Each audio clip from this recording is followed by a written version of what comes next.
What's up, everyone? It's Dakota, and welcome back to another Modern video. And today we're going to be checking out the Through the Breach deck for the Modern format. This is one of the 3 Eldrazi variants that we see kind of kicking around the format. This is currently the most played one, according to MTG Goldfish, over the last 30 days. So I figured this was a good place to start as we kind of work through a lot of these decks that are kind of creeping up around the top of the metagame. Of course, we had our tier list video that went out last week. So if you want to actually see where I place this, but I'll spoil just a little bit of it because I thought that this was the worst of the 3, and I'll explain why in the video, kind of my thoughts and reasonings as I explained it in that video. But before we get into the Through the Breach deck, we kind of talk about the ins and outs, what is actually going on, and kind of getting into some of my general thoughts to kind of wrap all this up. If you're already subscribed to the channel and you want to see more videos from me, where we post mainly on the Modern and Pioneer format, as well as doing some other longer form videos. So if any of that interests you, please consider subscribing and ring that notification bell. It's a free, easy way to support me and my content. And if you want to support me even further, I have a few links down in the description below. One goes to my Discord server if that is something that interests you, as well as my Twitter handle. If you want to follow me on Twitter/X, or with a new sponsor that we actually have on the video in Mana Traders, you're actually able to create a Mana Traders account with my referral code. You'll end up getting 5% off your account, and you'll actually be able to play a lot of the decks that I show off here, depending on the level of subscription that you actually have. And again, it's another way that you can support me and my content. I absolutely love Mana Traders. I use it in basically all my videos. That's how I've been playtesting for the regional championship. I'm able to just swap decks out whenever I feel like it, and with certain loyalty bonuses as well, you can actually make your subscription even cheaper, as well as getting some other cool bonuses. And on top of all of that, you can compete in their free tournament that they hold every month.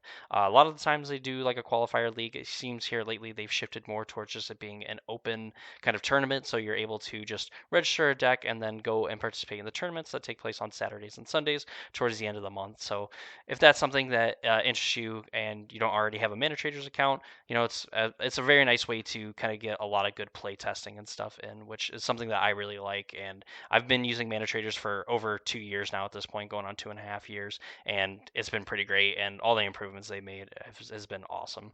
Anyway, with all that out of the way, let's go ahead. Let's talk about the Through the Breach deck. So through the Breach is kind of an archetype that's existed in Modern for a while. It kind of waxes and wanes in popularity. A lot of the time, you would see Through the Breach decks playing something like Primeval Titan, and they would try to win with like Valakut, the Molten Pinnacle.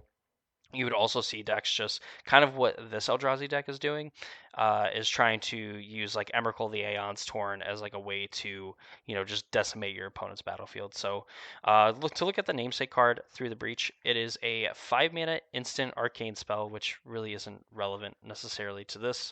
There's probably a world where maybe it is. But so for 5 mana at instant speed, you may put a creature card from your hand onto the battlefield.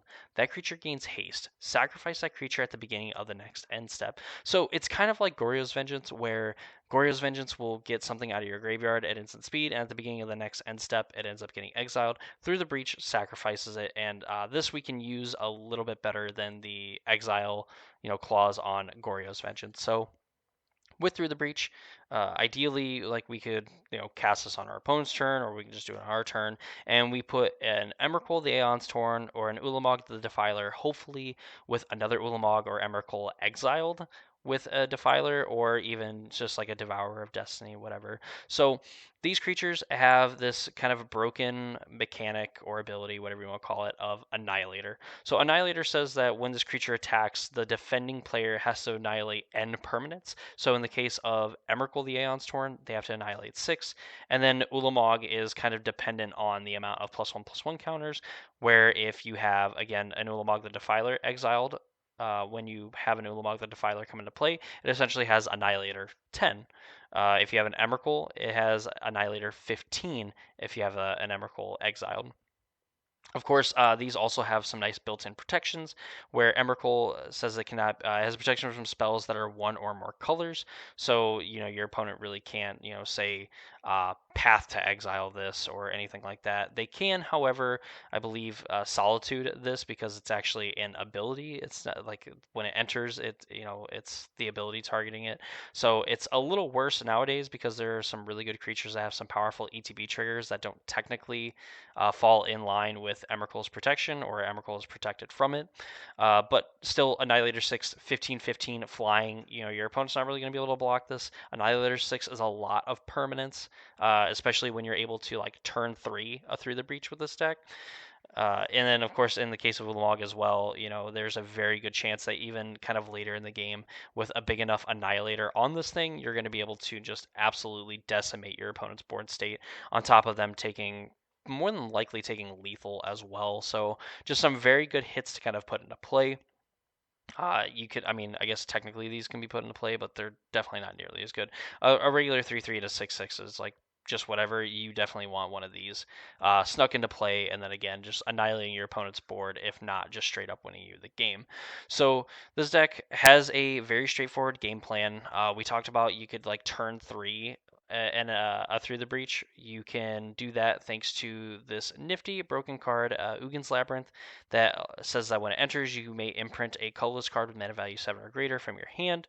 Ideally, you do it with a Devourer of Destiny, because if you have a Devourer of Destiny in your hand, you're going to be able to look at the top 4, put one of those cards back on top of your library if you choose to, and then you exile the rest. This kind of feeds into Ulamog the Defiler and increases your chances of finding an Ugin's Labyrinth. And if you already have the Devourer of Destiny in your hand, it's a colorless 7 mana card, so you can go put it underneath the Ugin's Labyrinth. You can get it back later if you need it, or if you just want the mana, which is really what we want, then you can just leave it underneath Ugin's Labyrinth, and this is going to tap for 2 colorless mana. So you play this on turn 1. Ideally, you exile like Devourer of Destiny, and then you play a Talisman of Impulse. So now, going into our turn 2, we're going to have, at least 3 mana. You end up playing your land. Ideally, from there you could play like a Sowing Mycospawn, which is going to allow you to look for a land card and put it onto the battlefield when you cast the spell. So you're going to be able to find, you have like this Talisman already, but you're going to be able to find colored mana either with like Grove of the Burn Willows or a Carplusian Forest and put it into play. And then this is going to guarantee that you have the red mana required to cast through the breach. Even then, if your opponent then blows up your Talisman on turn 3, you just need to hit your land drop, play the Through the Breach, and playing an Emrakul or an Ulamog. At that point, for most decks, they're going to have all their permanents annihilated, and chances are you could just end up killing them as well with a big enough Ulamog or Emrakul. So pretty straightforward game plan. It does have like this plan B where you just play like Mycospawn and like Devourer of Destiny. Eventually, you can hard cast Ulamog the Defiler and get its very powerful cast trigger of exiling, of an opponent exiling half their library rounded up. So while you're probably not going to play a long enough game where like the mill part of this is going to help out, but it will kind of feed into the Ulamog because depending on the deck you're playing against, you're going to be able to exile something relatively huge if you don't already have something exiled, and this is going to come in with a bunch of counters on it, and your opponent's going to have to sacrifice 2 permanents if they're even going to want to target it as well, with a lot of the removal not being all that good, and of course Ward even caring about abilities as well. So if your opponent is going to Solitude this, they're going to have to sacrifice 2 other permanents, really just 1 because I guess they can sacrifice their Solitude, but they're going to have to sacrifice another permanent to get rid of this, and you're going to gain a bunch of life. All things are good.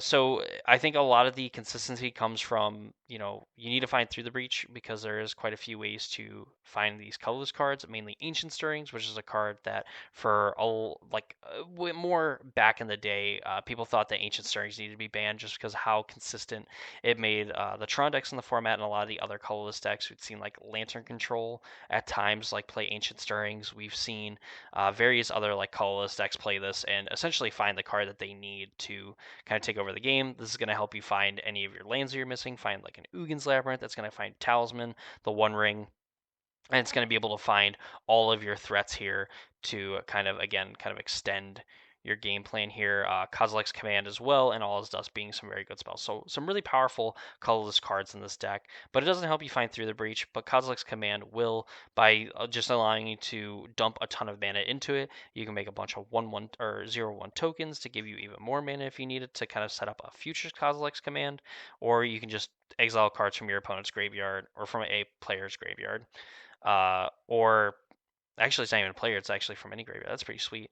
Or you can target player scries X, and then you draw a card. So this will help you dig deep enough. If you end up scrying like 8, chances are you're going to be able to, in 10 cards, find a Through the Breach or an Emrakul, whatever piece that you're missing.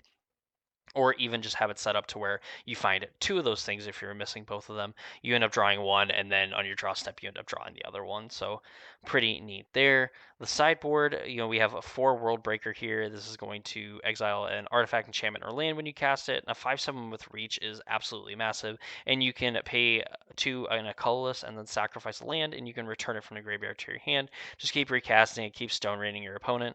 This is pretty good, I would imagine, in kind of like the mirror matches where you can just exile Nugan's Labyrinth and you essentially 2-for-1 them, because you're going to take the imprinted card away from them, especially if they tap their Ugin's Labyrinth. If not, you're just going to get rid of the Labyrinth, and they get their card back that more than likely they're not going to be able to cast.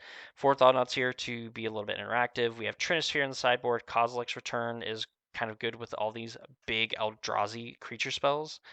So mainly in like Devour, Destiny, Ulamog, and Emrakul, where you're going to be able to flash this back. Even Worldbreaker as well, getting to flash this back and deal 5 to each creature. More than likely, your creatures are going to survive. Your opponents will not, whether with the 3-mana version of Kozilek's Return or the flashback on Kozilek's Return.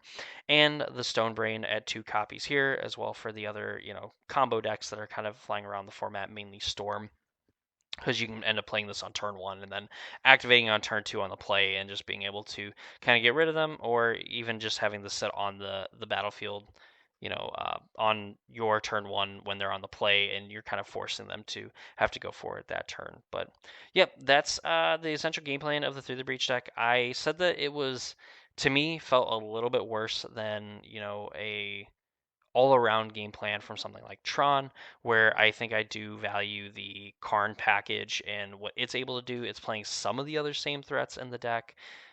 In Sowing Microspawn and Devourer of Destiny, I believe some of them are also playing Ulamog the Defiler. I don't know why they wouldn't be.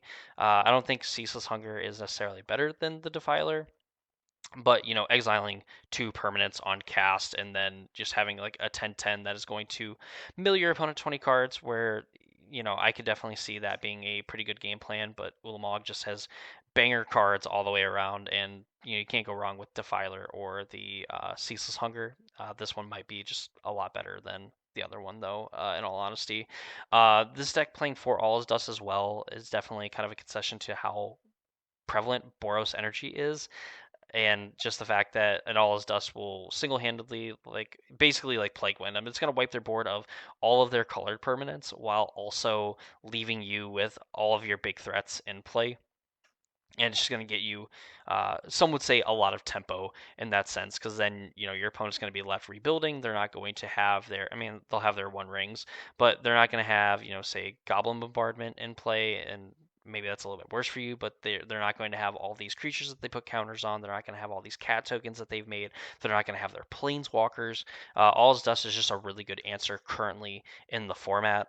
Uh, we see like Through the Breach again just being something you play on turn 3, play an Emrakul, and if your opponent's not dead to them getting hit for 15, then certainly they are when they have no permanents left on board. You're sacrificing an Emrakul, you're shuffling a Through the Breach in, and another Emrakul back. So in Kozilek's Command, later for big chunks of mana are going to help you find either Emrakul, Ulamog, or Through the Breach, or both of them, and kind of set up. And of course, for the One Ring, this is just going to give you protection for when you need to kind of stall out. You're going to be able to draw a bunch of cards with this to either continue to loop rings and reset the protection of the One Ring, or you're just going to be able to find like the combo pieces you're missing and then Through the Breach Emrakul them. The protection from the One Ring does not save your opponent from the Annihilator trigger of Emrakul the Aeon's Torn, because it's defending player and not target player. So even though you're not going to deal the damage with Emrakul the Aeon's Torn, you are going to be able to have them annihilate 6 permanents. So that's kind of like one way of getting around One Ring protection. That's kind of like the name of the game here, it seems like, for the modern format currently, is trying to find the best way to punish your opponent for playing the One Ring, because they're obviously not going to take damage. We've seen like Yawgmoth is like able to play around the One Ring protection, and so is like Boros Energy, by being able to kill your opponent in their upkeep on the turn that they don't have the protection anymore, and they have the least ability, I guess, to kind of protect themselves. And this deck has a way of just making sure that your opponent doesn't have any permanents left on the battlefield, where if they want to keep the ring, you know, uh, if they have enough permanents like that, that's fine, but you're not going to have any lands, you're not going to have any other permanents kind of on the battlefield. And that's kind of where these big annihilator threats kind of come into play. On top of that, the fact that it's just a super busted mechanic. So, and there's another Boseiju in here, Boseiju who shelters all, which is not the one that destroys artifacts or enchantments or non-basic lands, but ends up making it so your instant sorcery spells can't be countered. So pretty neat there as well. But that is the Through the Breach deck for the modern format. Again, I thought this was like kind of the weaker of the other two in terms of like a total game plan, but I think that you can be kind of like a slightly worse ramp deck with this deck, and it's probably just good enough. For All's Dust is going to help you in a lot of the important matchups where, again, turn 3, like Through the Breach, is absolutely nuts. I guess even like the play that we pointed out earlier, where if you're not worried about like your talisman getting blown up, you can just Sowing Microspawn, go get Boseiju Salters all. It's going to come into play when you cast the Sowing Microspawn, and then you're just going to be able to cast an uncounterable Through the Breach, which is a really neat kind of addition to the deck because I don't believe that early iterations were playing Boseiju Who Shelters All originally. But that's going to do it for me this video. Hope you all enjoyed it. If you did, please leave a like on the video. Comment down below what modern deck you would like to see us kind of go over next. Of course, go down to the description, or subscribe to the channel. Go down to the description, join the Discord server if that's something that interests you. If you don't have a Mana Traders account, highly recommend it. Use my referral code, and you will get 5% off of your 5% off your account. On top of also, in a small way, like helping me out monetarily, I do greatly appreciate any and all support. Just watching your videos, just watching my videos is good, honestly, like good enough for me. I really do appreciate all that. But again, if you would like to support further, there's plenty of those links down in the description below. Anyway, that's enough rambling. That's gonna be me this video. Hope you all enjoyed it, and I hope to see you all in the next one.